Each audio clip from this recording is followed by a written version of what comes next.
तुम कोई भी हो, अगर तुम गलत करोगे तो हम उसका भंडाफोड़ करेंगे, हम उसके लिए आवाज उठाएंगे। ये हमेशा से करते आए हैं। पुरुषोत्तम राज जी जो युवा चेहरा हैं बिहार के, आपने देखा होगा कि नीतीश कुमार के दल में रहकर भी नीतीश कुमार के नीतियों का विरोध करते आए हैं। पुरुषोत्तम राज जी आज हमारे समक्ष मौजूद हैं, क्योंकि अभी कई मुद्दे बिहार में जो चरम पर हैं और उसके लिए आवाज उठ रही है, जैसे अभी शिक्षकों को शराब के लिए। तो हम बात करेंगे पुरुषोत्तम राज जी से, क्या कहना चाहेंगे। अब शिक्षकों को भी शराबियों को ढूंढना, एक नई जिम्मेवारी दी गई है पुरुषोत्तम जी। शिक्षक अब शराब ढूंढेंगे या शराबियों का पता करेंगे। ये नीति या फिर ये तुगलकी फरमान क्या लगता है आपको? देखिए, यह बात स्पष्ट कर चुके हैं माननीय मुख्यमंत्री नीतीश कुमार जी पिछले बार से ही। जिस प्रकार से सारे व्यवस्थाओं को खोलकर स्कूल कोचिंग को बंद कर दिया गया और इन्हें यह खुद पता नहीं है कि शिक्षक का बहाली हम पढ़ाने के लिए किए थे या सरकार के तुगलकी फरमान को सफल बनाने के लिए किए थे। पहले अपने मंशा को स्पष्ट कर लें। हमको तो लगता था कि जो भी शिक्षक का बहाली होता है वो शिक्षक का काम होता है बच्चों को पढ़ाना, लेकिन यही सरकार ने शिक्षकों से ये खुले में शौच करने की जो प्रावधान थी उसको बंद करवाने के लिए शिक्षकों को ही सड़क पर लाया गया। अब देखिए, शराबबंदी जिस प्रकार से विफल हो रहा है, जिसको हाई कोर्ट ने निरस्त किया और सुप्रीम कोर्ट भी निरस्त कर चुकी है, अब जबरदस्ती माननीय मुख्यमंत्री जी शराबबंदी को सफल बनाना चाहते हैं। इनकी सारी प्रशासनिक व्यवस्था फेल हो गया तो अब शिक्षकों को लगा रहे हैं। अब आप ये बताइए कि शिक्षक शराब कैसे ढूंढेगा? अगर मान लिया कि किसी शराबी को ढूंढते हैं तो कल होकर शिक्षक को भी पीट देगा, क्योंकि शराबी तो बड़ा ही उत्तेजक होता है। देखिए, इस एक कानून बनाकर नीतीश कुमार जी इस लोगों को मूलभूत बिंदुओं से भटकाना चाहते हैं। मुख्य उद्देश्य यह होना चाहिए था कि स्कूल में शिक्षा की खोज करते शिक्षक कि कौन स्कूल ऐसा है जहां पे शिक्षक नहीं पढ़ा रहे हैं, सिर्फ वेतन ले रहे हैं, वैसी जांच करना चाहिए था। तो ये जांच शराब की करवा रहे हैं। आज स्कूल के सारे स्कूल को बंद कर दिया गया। बच्चों को भविष्य के साथ खिलवाड़ करिए सरकार, और जो बच्चों को भविष्य बनाते हैं शिक्षक, अब उनको कहा जा रहा है कि दारू पकड़िए। मतलब कि पढ़ाई लिखाई से कोई मतलब नहीं है। स्कूल तो बंद है तो कोरोना की वजह से बंद है। कोरोना की वजह से रैली भी तो बंद होना चाहिए था, कोरोना की वजह से तो बैठक भी बंद होनी चाहिए था, कोरोना की वजह से सारी राजनीतिक पार्टियां का राजनीतिक बंद कर देना चाहिए था। आप जदयू में रहकर भी क्यों आप नीतीश कुमार के खिलाफ? देखिए, नीतीश कुमार का हम खिलाफ नहीं करते, नीतीश कुमार की नीति का हम खिलाफ करते हैं। हमारे नीतीश कुमार से कोई दिक्कत नहीं, हमारी सरकार से दिक्कत है। सरकार हमेशा से युवाओं को ठगने का काम करता है, चाहे वो आरआरबी एनटीपीसी का रिजल्ट देख ले। जिस प्रकार से पटना में छात्रों को जिस प्रकार से पीटा गया, लगा कि कश्मीरी आतंकवादी बिहार में आ गए हैं। उसके बाद देख लीजिए माननीय मुख्यमंत्री शिक्षा पे देख लीजिए, पिछले साल 1 सालों से स्कूल बंद है। मैट्रिक और इंटर का एग्जाम समय पे होगा। अब बताइए कि बच्चों पढ़ा नहीं है तो वो एग्जाम में क्या लिखेगा? अभी नजदीक में इंटर का एग्जाम आने वाला है, उसी को लेकर जहानाबाद डीएम ने जो है वो बैठक भी सभी पदाधिकारियों के साथ किया है। तो ये लगता है आपको कि इस बार जो इंटर का एग्जाम है, आप कह रहे हैं कि लगातार स्कूल बंद रहा है, तो ऐसे में क्या व्यवस्था है? देखिए, ऐसे में सरकार की तो व्यवस्था पिछले बार से आप देख रहे हैं कि फेल विद्यार्थियों को भी पास कर दिया ग्रेस मार्क्स देके। मतलब कि आपको एक सर्टिफिकेट मिल जाएगा कि आप मैट्रिक और इंटर पास हैं। बाकी आपके पास कोई नॉलेज नहीं होगा, उससे सरकार का कोई मतलब नहीं है। क्योंकि अगर आपके पास नॉलेज हो जाएगा तो जैसे हम आके आप सबके समक्ष सरकार की नीतियों का विरोध कर रहे हैं, वैसे ही तमाम लोग भी करेंगे। तो सरकार का यह मंशा है कि बच्चों को मानसिक रूप से कमजोर कर दें। शराबियों को ढूंढने का जो है क्या सोच है, इसके पीछे क्या सोच है? देखिए, इसको जबरदस्ती ये सफल बनाना चाहते हैं। सारे लोग इसके पीछे मैंने कि इसकी विफलता की ओर है। हाईकोर्ट ने भी निरस्त कर दिया, सुप्रीम कोर्ट ने भी निरस्त कर दिया, यहां तक प्रशासन भी इस मामले में थक चुके हैं। और सरकार को सारी बात मालूम है कि शराब बेचता कौन है, शराब के माफिया कौन है, सब सरकार जानते हैं, सब राजनीतिक पार्टियां जानता है।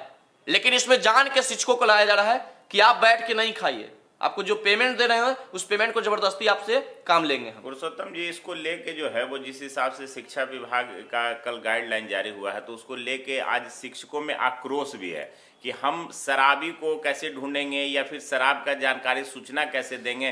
पहले ही शिक्षकों पर काफ़ी लोड है बच्चों का भोजन को लेके, चाहे वो चुनाव हो, मतदाता मतगणना, सारे काम में शिक्षक को ही लगा दिया जाता है। ये अब एक और नया बोझ, और सबसे हम समझते हैं कि ये डिफिकल्ट माने टफ बोझ है शिक्षकों पर, तो कैसे झेलेंगे? देखिए, यह बिल्कुल टफ है, क्योंकि शिक्षक जो भी होते हैं वो ग्रामीण क्षेत्रों से ही आते हैं।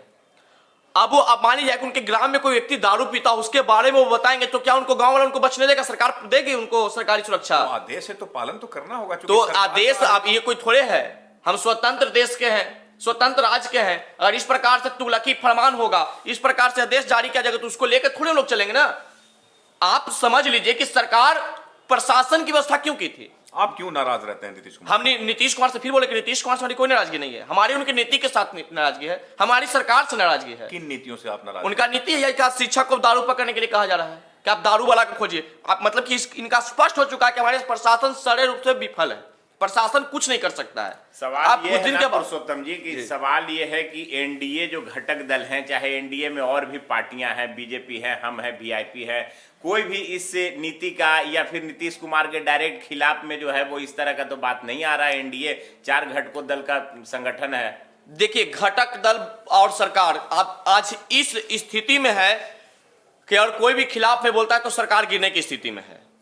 तो सरकार और सत्ता प्राप्ति का लोभ सब लोग का होता है। अब वो सत्ता के चलते चाहे इस चीज का विरोध करे या ना करे, मैं आपको पहले भी आपके चैनल पे आके इस बात को रख चुका हूं कि ना हमको विधायक बनने का लोभ था, ना हमको सांसद बनने का लोभ था, ना हमको मंत्री बनने का लोभ था। हमें एक देश का नेक युवा बनने का शौक था, वो हम बनने के कगार पे चल रहे हैं और उसी रास्ते पे हम चलेंगे। चाहे हम पार्टी में रहे या ना रहे, उससे कोई फर्क हमको नहीं पड़ता आप है। तो अपनी अलग संगठन तैयार कर रहे हैं। बिल्कुल, जब देखिए, जब हमें उस प्रकार का जरूरत पड़ रही है तो हमको चालू करना पड़ेगा। चालू इसलिए करना पड़ेगा कि जो हम लोगों की वोट लेकर, हम युवाओं को वोट लेकर तमाम राजनीतिक पार्टियां, चाहे पक्ष हो या विपक्ष हो, हम लोग पे ही वोट लेता है और हम लोग पर ही गंदी राजनीति करके हम लोग को ही धोखा देने का काम करता है। उन लोगों के लिए हम एक संगठन को तैयार करके लोगों को जगाएंगे और आने वाले तमाम उनका कौन सा संगठन होगा? देखिए, संगठन का नाम आप सबके समक्ष बहुत जल्द आ जाएगी। अभी इसकी पुष्टि हम नहीं कर सकते, इसका चल रहा है चर्चा। बहुत जल्द आप लोग को भी संगठन आएगा। संगठन ये होगा जिसमें ना जाति की कोई मतलब होगी, ना धर्म की कोई मतलब होगा। क्योंकि कुछ लोग बोलते हैं कि हमारे ये जाति खतरे में है देश में, तो कुछ कहता है कि धर्म खतरे हैं। अगर देश में अगर कोई खतरे में है तो देश के युवा खतरे में है। सरकार का यह फरमान था हमेशा। नीतीश कुमार जी भी जब आए थे सरकार में, और ये नरेंद्र मोदी जी भी जब सरकार आए थे, तो इन लोगों का मुख्य मांग था, कुछ लगता है आप क्या सोचकर जदयू में आए थे कि सवर्ण सेना के आप जो है महासचिव बनाए गए थे? तो क्या आप तो आए थे, खुशी खुशी आए थे? बिल्कुल। उस समय आप कोई विरोध नहीं किए और उसके बाद कुछ ही दिन के बाद आपका विरोध स्वर फूटने लगा। नहीं, देखिए, विरोध हम शुरू से ही करते आए हैं। तो आप आए थे क्यों? लेकिन जेडीयू में क्यों आए, बहुत बड़ी सवाल है। हम जेडीयू में इसलिए आए थे कि जब हम जदयू के जो हमें जोड़ने वाले थे उनसे जब हमारी मुलाकात हुई, तमाम नीतियों पे हमने चर्चा किया, तो बोले कि नहीं सही है। और कुछ ऐसा बात नहीं, इस बात से हम नकार नहीं सकते कि माननीय मुख्यमंत्री जी ने बिहार में काम नहीं किया, किए हैं। लेकिन जो काम होना चाहिए था शिक्षा पे, जो काम होना चाहिए था स्वास्थ्य पे, नहीं हुआ। और बस मात्र 2 महीने ही हम पार्टी में रह के हमें लगा कि अब ये ट्रैक नहीं बदल सकते अपने वोट बैंक के चलते, तो हमने अपना ही ट्रैक बदल लिया। तब आप क्या करेंगे? संगठन का क्या मकसद होगा? संगठन का मकसद होगा बेरोजगारी से लड़ना। जो बिहार में तमाम फैक्ट्रियां जो बंद पड़ा है, चीनी मिल हो, खाद हो, ये सारे कारखानों का सरकार पुनर्निर्माण करे, सुचारू रूप से चालू करे। दूसरा विरोध होगा शिक्षा के लेकर के, जो इस प्रकार का जो शिक्षा बिहार में है। नीतीश कुमार जी का एक एजेंडा आया है कि हम स्मार्ट सिटी बनाएंगे पटना को। अगर माननीय मुख्यमंत्री जी बिहार को स्मार्ट शिक्षक की बहाली कर देते, स्मार्ट विद्यालय बना देते, तो मेरा बिहार ऐसे ही स्मार्ट हो जाता। आज ऐसी क्या मजबूरी है कि हमारे छात्रों को कोटा पढ़ने जाना पड़ता है, बेंगलोर पढ़ने जाना पड़ता है? वो व्यवस्था बिहार में क्यों नहीं लगाई जाती है? तो पहले भी जाना पड़ता था। नहीं, तो वही तो हम कह रहे हैं कि पहले जाना पड़ता था, तो लोगों ने उब के माननीय मुख्यमंत्री जी को लाया, क्योंकि इनसे उम्मीद थी कि वो ये आएंगे और बिहार के शिक्षा व्यवस्था को सुदृढ़ करेंगे। इनका मुख्य उद्देश्य भी यही था। लेकिन आए तो अभी इनका विकास क्या है? पुल बना देना, रोड बना देना। मतलब इन सब चीजों के लिए आप एक अलग संगठन बना रहे हैं और उस संगठन के माध्यम से आप बेरोजगारों के लिए आवाज उठाइएगा और भी मुद्दों को लेकर। हमारी लड़ाई है। अब आप जदयू में नहीं रहेंगे? यह तो स्पष्ट हो चुका है कि हम जदयू में नहीं रहेंगे, क्योंकि ना आज तक जदयू के कोई बड़े नेता हमसे बात करने की कोशिश किए। हमने उनका नीति के खिलाफ उनको बात करने चाहिए था ना कि आपका क्या मांग है। तो इसका मतलब ये साफ तौर पे कि वो हमको नकार रहे हैं, हम लोगों को नकार रहे हैं, युवाओं को नकार रहे हैं। तो जो युवाओं को नकारेगा मैं उसके साथ नहीं हूं। बहुत गौतम जी, आप युवा संगठन बनाने की बात कर रहे हैं, तो उस संगठन की क्या क्या प्राथमिकताएं रहेंगी? किस किस तरह के लोग रहेंगे? कहां कहां ये क्या माने जिला स्तरीय है या राज्य स्तरीय, क्या सोच है आपका? देखिए, सबसे पीछे मेरी बिहार है, तो मैं फर्स्ट बिहार और बिहारी फर्स्ट का जो विजन है उस पर काम करेंगे। ये माननीय चिराग पासवान जी का ये विजन है, लेकिन उनके विजन को हम कॉपी नहीं कर रहे हैं, लेकिन सिर्फ विजन ही बनाए हैं, लेकिन इस विजन पर वो भी काम नहीं किए हैं। लेकिन मेरा काम करने का तरीका क्या है? बेरोजगारी दूर करना।